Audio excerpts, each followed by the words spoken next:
Deep within the cataloguing rooms of Buckingham Palace and Clarence House, there exists a constantly expanding inventory that defies logic. While most heads of state receive fountain pens, plaques, or polite letters of commendation, the British monarch occupies a unique and bizarre space in the landscape of international diplomacy. For decades, first as the Prince of Wales and now as King, Charles has been the recipient of tributes that range from the deeply profound to the utterly bewildering. We are not talking about standard diplomatic pouches here. We are talking about live animals, packets of mystical dust, industrial quantities of alcohol, and personalised hygiene equipment. To the outside observer, this looks like a chaotic accumulation of wealth and oddities, a hoard worthy of a fantasy dragon.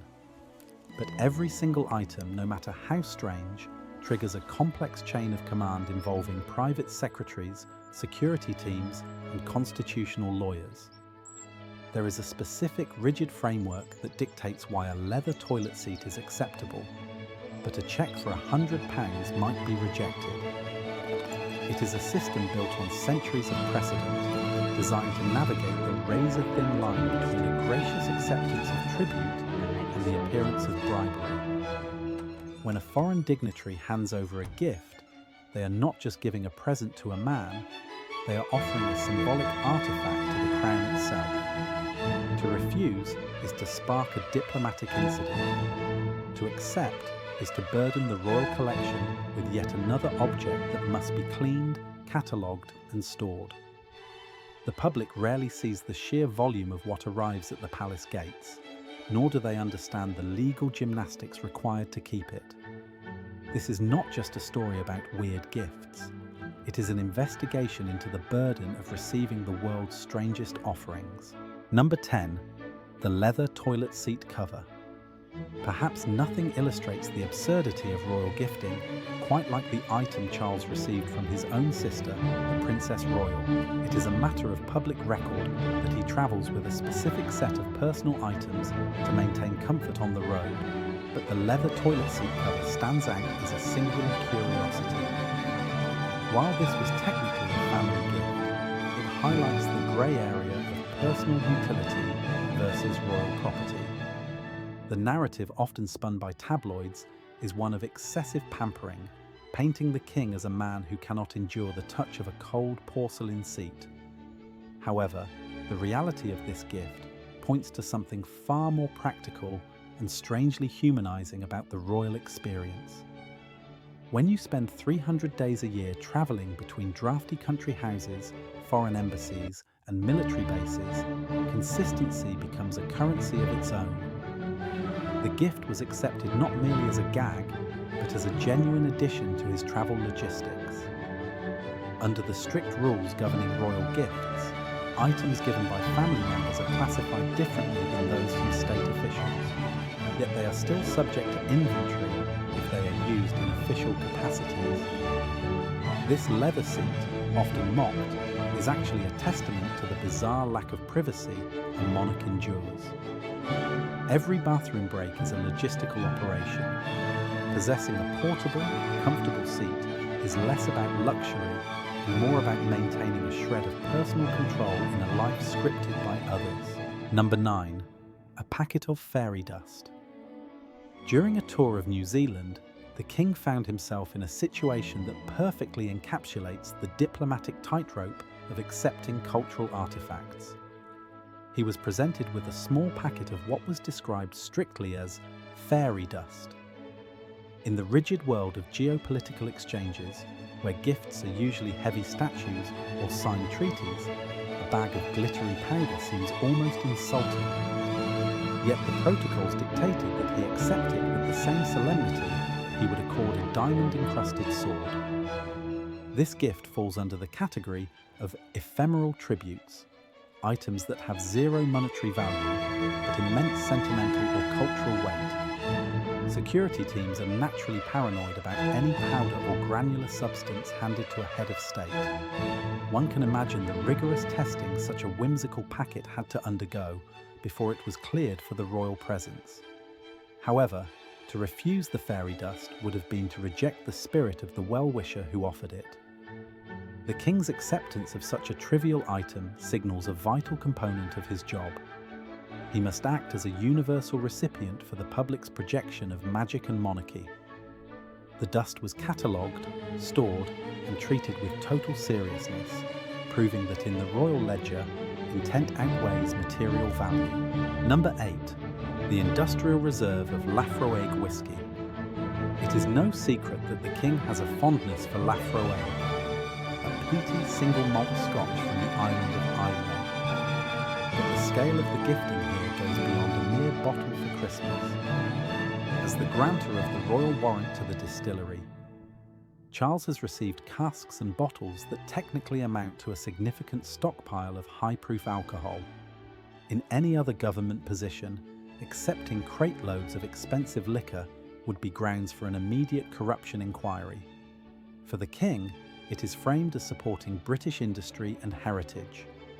But there is a twist to this specific gift. Reports indicate that the king doesn't just drink the whiskey. He has famously used wine and alcohol byproducts to power his Aston Martin, which was converted to run on bioethanol. This transforms the gift from a luxury consumable into a sustainable fuel source, aligning perfectly with his environmental branding. By accepting the whiskey, he validates the brand, but by repurposing alcohol for green energy, he subtly recontextualizes the gift to fit his political agenda. It is a masterclass in how a monarch can accept a luxury item and strip it of its hedonistic connotations by tying it to a broader cause. Number 7. The arachnid preserved in acrylic. On a visit to the British Virgin Islands, the king was presented with a tarantula encased in a block of clear acrylic.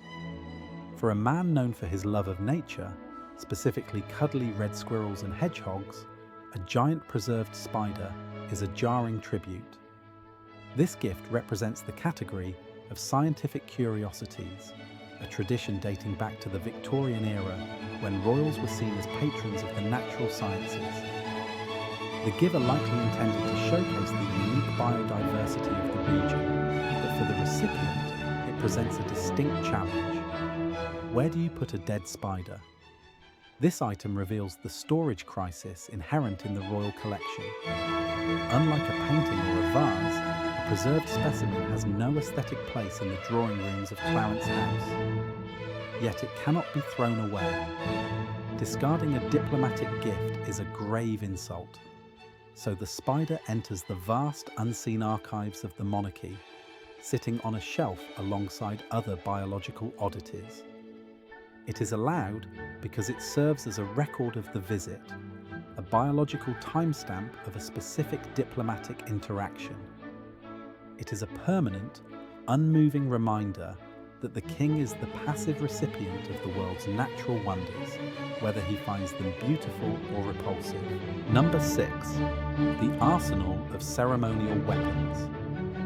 If you were to raid the royal storage units, you would find enough weaponry to outfit a small medieval army.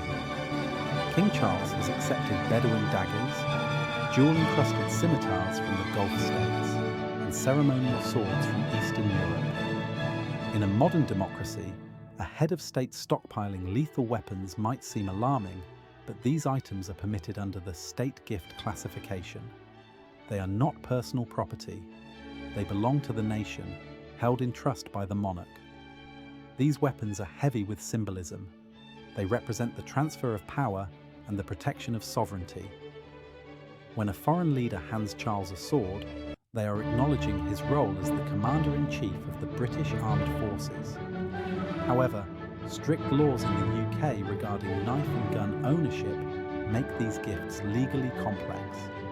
They must be secured immediately by protection officers and often require special dispensation to even enter the country.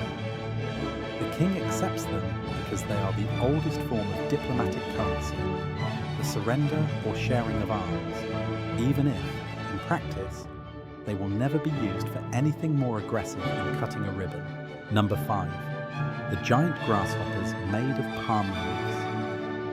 The craft of weaving palm leaves into intricate shapes is a revered tradition in many tropical nations, and Charles has received oversized grasshoppers hats, and baskets woven from vegetation. These gifts are particularly perilous for the royal household, not because of what they represent, but because of what they might carry. Organic matter is a biosecurity nightmare. A woven grasshopper can harbour insects, mould, or plant diseases that could devastate the meticulously manicured gardens of Highgrove. Despite the risk, these gifts are always accepted with a smile. The protocol here involves a hidden layer of sanitation. Once the cameras are off, these organic gifts are often whisked away for freezing or fumigation to ensure they are sterile. They are allowed because they represent folk art, a direct connection to the common people of the visiting nation rather than the elite. Refusing a diamond is a political statement. Refusing a woven grasshopper is a personal rejection of a craftsman's labour. The monarchy understands that these low-value, high-effort gifts are often the most politically sensitive to navigate. Number 4. Dozens of custom kilts. King Charles has a wardrobe of kilts that would rival a Highland regiment, many of which were gifted to him by Scottish societies and textile manufacturers. This goes beyond simple clothing. It is about territorial legitimacy. By accepting and wearing these tartans, particularly the Balmoral tartan, which is restricted to the royal family, he is physically wrapping himself in the history of the Union. However, the acceptance of clothing is fraught with commercial danger. If the king is seen wearing a specific tailor's kilt, that tailor's business booms. To avoid accusations of commercial endorsement, the palace has strict rules about accepting unsolicited clothing from brands. But when the kilt is presented by a regiment or a civic body, it bypasses these rules. It becomes a uniform rather than a fashion statement. He accepts them because, in the context of the United Kingdom, the king must be a chameleon, visually assimilating into the culture of whichever region he is standing in. Number 3. A pair of giant live crabs. During a visit to the Channel Islands, the king was presented with 2 enormous edible crabs. This falls under the bizarre historic precedent where the monarch is technically entitled to certain livestock and catch from the British seas, including sturgeons and whales. While receiving a vacuum-packed steak is one thing, receiving live crustaceans during a walkabout is a logistical farce. The king could not exactly put them in his pocket, nor could he carry them around shaking hands. These gifts are allowed under the Perishable Goods Clause. Unlike diamonds or swords, food cannot be archived. The protocol usually dictates that such gifts are donated to local charities or, in rare cases, prepared for the royal household if security deems them safe. The crabs likely never made it back to London, but the act of receiving them was the critical part. It was a feudal gesture in a modern world, a reminder of the ancient tithes where the land and sea offered up their bounty to the crown. The acceptance was ceremonial. The consumption was likely delegated. Number 2. The Highgrove saplings. Perhaps the only gifts King Charles accepts with genuine, unbridled enthusiasm are rare tree saplings and heritage seeds. As a devoted horticulturist, he has received endangered varieties of apple trees, oaks from historical battlefields, and cuttings from sacred forests. These are not just gifts, they are genetic archives. By planting them at Highgrove or other royal estates, he is using the royal lands as a botanical ark. These gifts are allowed because they contribute to the national heritage. A tree planted by a king outlives the donor and the recipient, becoming a living monument to the diplomatic meeting. Furthermore, they have no commercial resale value in the traditional sense, which clears them of bribery accusations. The king accepts them because they align with his longest-held belief, that he is merely a steward of the land. A sapling is a contract with the future, a gift that demands care rather than storage, making it the ultimate royal tribute. Number 1. The official versus private designation. The number 1 reason King Charles accepts these unusual gifts lies in a single powerful bureaucratic distinction. the difference between an official gift and a private gift. This is the legal engine that keeps the system running. An official gift is received on behalf of the nation. It does not belong to Charles Windsor. It belongs to the king. He cannot sell it, he cannot give it away to a friend, and he pays no tax on it. It is simply property of the state that he is temporarily holding. This is why he can accept $1 million jeweled ship or a terrifying spider. He doesn't actually own them. However, if a gift is designated as private, meaning it comes from a personal friend or family member who happens to be a head of state, the lines blur. Private gifts are his to keep, but they are taxable. The brilliance of the system is that almost everything weird or valuable is categorized as official.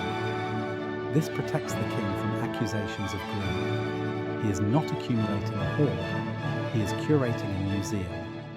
He accepts everything because, legally speaking, he is accepting nothing. He is merely the custodian of the world's eccentricities, holding on to them until history decides their fate. This legal loophole is the ultimate permission slip, turning the king into a passive vessel for the world's tribute, absolved of the guilt of ownership. When we look at the inventory of the royal collection, at the piles of fairy dust, the lockers of whisky, and the shelves of preserved spiders, we are looking at a map of human psychology. People give gifts to the king not because he needs them, he is one of the wealthiest men on earth, but because the act of giving bridges the gap between the subject and the sovereign. A gift is a physical demand for attention. It says, "I was here and you acknowledged me." King Charles accepts these items no matter how bizarre, because his role is fundamentally one of reception. He is the mirror in which the nation and the world see themselves reflected. If he were to reject the weird, the cheap, or the organic, he would be severing that connection.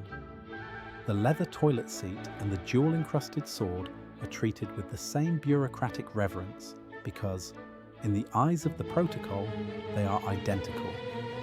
They are artifacts of the crown's enduring relevance. So looking at this collection of oddities, I have to ask, if you had the chance to present a gift to the king, knowing it would be catalogued and kept forever in the royal archives, what would you give? Would you go for something valuable or something that would confuse future historians for centuries? Let me know your choice in the comments below. If you enjoyed this deep dive into the strange reality of royal protocols, hitting the like button helps us uncover more stories like this. And for more investigations into the hidden mechanics of the monarchy, make sure you're subscribed. We have a video coming up on the secret escape tunnels of Windsor Castle that you won't want to miss. I'll see you in the next one.